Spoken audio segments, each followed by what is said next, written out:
Magandang hapon po sa inyong lahat. Vic Samar, bumabati sa inyo na Happy New Year sa inyong lahat mga kasangkay. Luzon, Visayas, in Mindanao. Kasangkay Vic Samar, nagbumabati sa inyo. Sana salubungin natin ang 2025.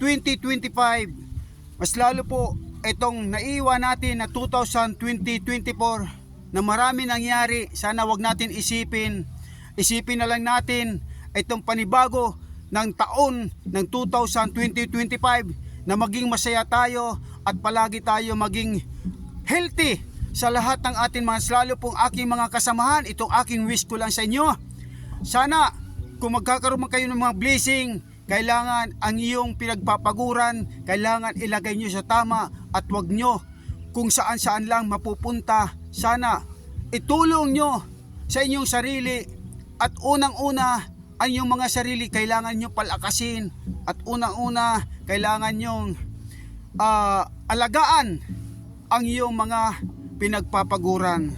So mga kasangkay, wag natin kalimutan, bumabati sa inyo si Vic Samar na Happy New Year sa inyong lahat. At sana itong papasok ng 2025, maraming blessing na dumating. So, gumawa ko ng content para sa inyo, mga kasangkay, para ipaabot ko sa inyo ang aking pagbati. Vic Samar, bumabati sa inyo na Happy New Year sa inyong lahat.